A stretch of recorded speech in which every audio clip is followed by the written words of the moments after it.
Hi guys, welcome to this video on government health guidelines. In this video we're going to talk about three main things. We're going to talk about what a government recommends in terms of our physical activity per week.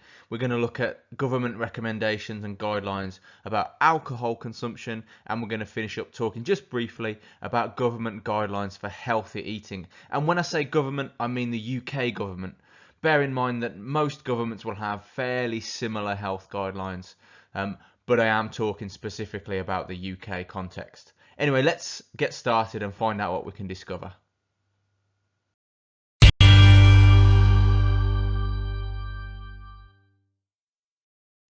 So in terms of physical activity guidelines then, these guidelines are broken down by demographics. And what I mean by that is by population groups. And not just age, but things like disability and life stage and other things as well. So in terms of physical activity then, the UK government has essentially got six strands of guidelines. Six strands of guidelines for different groups or different demographics, different populations within the UK. And very simply, they are as follows. So first of all, for under fives, so babies and toddlers, the recommendation that the government gives for physical activity is that we do 180 minutes per day. So that could be anything really, all sorts of things, crawling, toddling around, just general play is a really critical and crucial part of our development when we're under 5. So 180 minutes per day. Then between the ages of 5 and 18, we're classed as children and young people, and the government recommends we do 60 minutes of activity per day, and that's on average throughout the week. Then adults and older adults, up to sort of around about 65 or thereabouts, we're looking at guidelines of about 60 minutes per day, and we'll talk more specifically about children and young people and adults and older adults in just a moment, but 60 minutes per day as well. Then when we're talking about disabled adults, obviously that's a very broad category, and disabilities come in all sorts and shapes and types. And so therefore it's difficult to be very specific about how much physical activity people with disabilities ought to do. But very simply, the government suggests that disabled adults, as much as possible, should make physical activity, movement, games, whatever it might be, some kind of daily habit, so to build it into routine. The next category or the next demographic is pregnant women. And so the government advises that pregnant women ought to do 150 minutes of physical activity per week. It's important not to increase the load of activity once pregnant, but it's perfectly fine to continue with the levels of activity that you've been doing prior to pregnancy, to carry on those levels of activity pretty much right throughout your pregnancy until you're in quite late stages. So the government guidance for pregnant women is about 150 minutes per week. And then finally, postpartum or post-childbirth, the guidelines stay essentially the same, but obviously there needs to be some care depending on the type of birth that it was. So for example, if it was a caesarean, there are obviously sensible precautions that need to be taken before re-engaging in significant physical activity. So we divide physical activity, or we prescribe physical activity somewhat differently according to the group that we're talking about. We're going to focus in now a little bit closer on children and young people, and also adults and older adults. So in terms of physical activity guidelines for children and young people, we're talking about the ages of 5 right the way through to 18. And the government suggests or recommends that we ought to aim for, from both cardiovascular fitness perspective and also muscular fitness perspective, we should be aiming for, in that age bracket, 60 minutes per day. And that's an average, so that ought to average out. So you might do a little bit more one day. Say if you're playing a rugby match or a football match, you'll do a little bit more than that, won't you? But on other days, maybe a little bit less. But on average, over the course of the week, it should add up to approximately, or should average out to approximately 60 minutes per day. And as much as possible, spread out through the day and spread out through the week. We should also, according to the government guidance, we also should avoid inactivity. So we try and reduce the amount of inactivity that we have in our days. So try not to have too many long periods during the week where we do no activity of any kind. So let's begin looking at physical activity guidelines from the UK government for adults and older adults. So the summary sheet that they produce looks like this, and I'm going to summarise the summary. And so essentially, we're talking about adults from the age of 19 all the way through to 64. And the government recommends, as far as our cardiovascular health goes, to either do 150 minutes of moderate intensity activity, that's per week, 150 minutes per week, so that's 2.5 hours. Or if we're going to do vigorous intensity exercise, vigorous intensity cardiovascular exercise, the recommendation is 75 minutes per week. Okay, so we're looking at minutes per week, and it depends on whether we're looking at moderate intensity or vigorous intensity. So the more vigorous the activity is, the less or the lower the guidelines are in terms of how many minutes we ought to do. So 75 minutes, that's an hour and a quarter of vigorous intensity per week. But we should also build in, according to the government, we should also build in terms of strength work, we should build in strength exercises twice a week. That's as a minimum, really. So strength exercises twice a week on top of the 150 minutes of moderate intensity or the 75 minutes of vigorous intensity. And the selection of exercises is kind of up to us, really. But 150 minutes of moderate intensity cardiovascular work, 75 minutes vigorous intensity cardiovascular work, and we can decide exactly how we want to do that. And then strength exercises might be things like going to the gym, or even just things like walking with heavy bags, and that sort of thing. So we might choose to go on a long walk with a weighted bag or something like that. But anyway, it's up to us really what strength exercises we do. But as long as we're trying to do them at least twice a week. So that's the physical activity guidelines for adults and for older adults.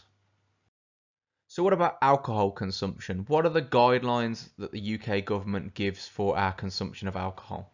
Well, the Chief Medical Officer suggests that for both men and women, we should keep our alcohol consumption to 14 units a week and not exceed that on a regular basis.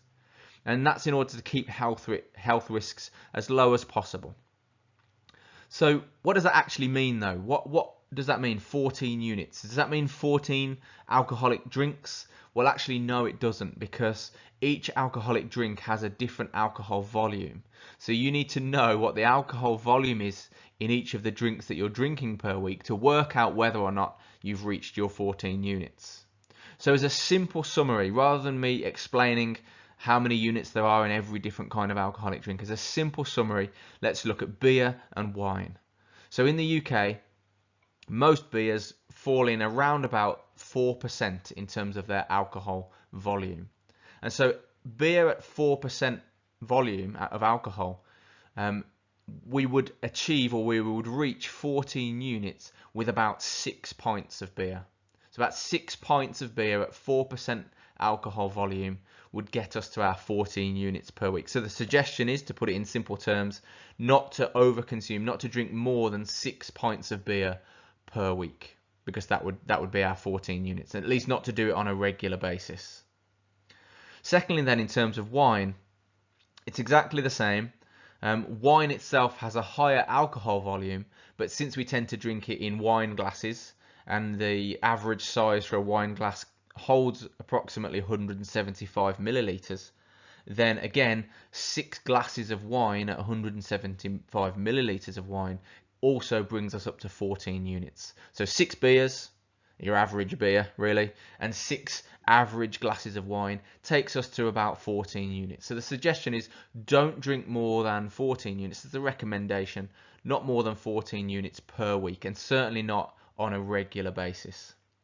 So the government suggests that if you do have 1 or maybe 2 heavy drinking episodes where you get up to 14 units and maybe beyond, you are massively increasing your risk of long-term illness and injury.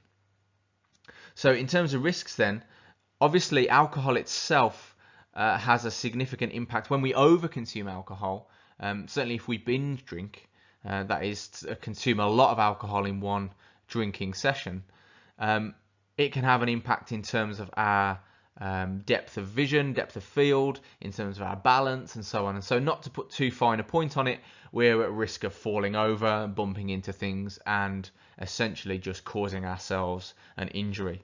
So the first risk of overconsumption of alcohol, if we're talking about individual events, individual sessions of drinking, there is a risk if we become drunk, if we get drunk, that we may well suffer injury. Also, if we consistently go over 14 units, even if they're spread out over the week and we're not actually becoming drunk, but if we do consistently go over 14 units per week, we are also at risk of another sort of a range of health problems, including cancers of the mouth, the throat, and also breast cancer. And that actually continues to rise. The risk of those cancers continue to rise the more we drink on a regular basis. If we're consistently going over 14 units per week on a regular basis, the risk continues to rise of those types of cancers. However, what's particularly interesting, and I'll just make this as a side note, that whilst more alcohol consumption was linked to higher chances of cardiovascular disease, that was true for all cardiovascular disease except for, interestingly, heart attacks, where in actual fact increased consumption of alcohol past 14 units was in fact linked with a lower chance of heart attack. However, on balance, just having a lower chance of heart attack doesn't make it worth having a higher chance of all these other things. So in terms of life expectancy then, over the course of your life, if you're over 40, for example, and you consistently are still consuming alcohol above 14 units on a regular basis per week, then it does in fact have, as far as the government research shows us, an impact on life expectancy. So the research that was done by the UK government suggested that those people aged over 40 who drank above the weekly limit regularly compared to those drinking below the limit would lose a life expectancy. For women, they would on average lose 1.3 years of life expectancy, and men 1.6 years of life expectancy once they were over 40 and drinking above the recommended limit of 14 units. So that's pretty significant that we've got injury in the short term, and then we've got these longer term injuries of different kinds of cancers, and also ultimately, as a consequence of those things, a loss of life expectancy overall. So what are the key points then in terms of perhaps cutting down or thinking about reducing our alcohol consumptions in line with guidelines? Well, there's a couple of things. So the first thing to suggest would be, if you do regularly drink up to these 14 units, it's best not to binge drink. It's best to spread those units across the week. So rather than taking in all 14 units in one go on one evening, maybe spread them out across the week. So spread them evenly over, for example, 3 days or more. The other thing that you can do in order to reduce alcohol consumption overall and bring it in line with government recommendations is to try and include some non-drinking days. So that may there's obviously an interplay between spreading your units out across the week and also including non-drinking days. But if we are sticking to these 14 units, let's say we're having 6 beers per week, there's no reason why we can't have 3 days in which we have a couple of beers and then the rest of the days of the week with no alcohol at all. So try and spread the units across the week and also try and include non-drinking days as well. Okay, so let's just finish up briefly by talking about government recommendations for healthy eating. Now, there is another video that you can go to, which I'll put a link to, that explains this in much more detail. So let's just do a really quick summary. But essentially the government recommends, as you can see on the screen, certain proportions of food to be eaten to make up what the government suggests is a balanced diet. So they suggest that the majority of our food should come from 2 main types of source. So that is from fruit and vegetables, shown in green, and secondly from starchy carbohydrates, shown in that sort of yellowy orange colour. So the fruit and veg, obviously things like carrots and bananas and apples and leeks and so on. Starchy carbs means those carbs that take a little bit longer to break down in the body, so that provide us a sense of being full just for a little bit longer than perhaps sugary carbs would. So things like potatoes, bread, rice, pasta, that sort of thing. So that would, according to the government recommendations, that would make up the vast majority of our diet. And then they also suggest that we have a very minimal use of oils and spreads. So vegetable oil, if you cook in vegetable oil, sunflower oil, and low-fat spreads and things like that are recommended at a very small proportion of our diet. Also, there's dairy. So those people, for example, who are lactose intolerant might avoid this, or would avoid this. But dairy and alternatives to dairy, for example, soya and so on, would also be an important part of the diet. Beans, pulses, fish, eggs and meats, these are basically our protein sources. And the government again recommends that we ideally stick to lean sources of protein. So if we're meat eaters, that will be things like chicken. And if we're not meat eaters, we're looking at pulses and things like that. And again, depends on whether we're vegetarian or vegan or pescatarian, how we mix these things up and what we leave out and what we include. But in terms of the overall components, we're looking at vast majority fruit and veg and starchy carbs, and then a smaller contribution from proteins, and then a little bit of dairy, and as few oils and spreads as we can possibly get away with. On top of those things, on top of those guidelines, the government also suggests that in terms of water and other drinks, so tea and coffee and so on, non-sugary drinks, that we should have 6 to 8 glasses per day. And then down here in the bottom corner, we've got all these other things that essentially the government recommends we consume as little of as possible.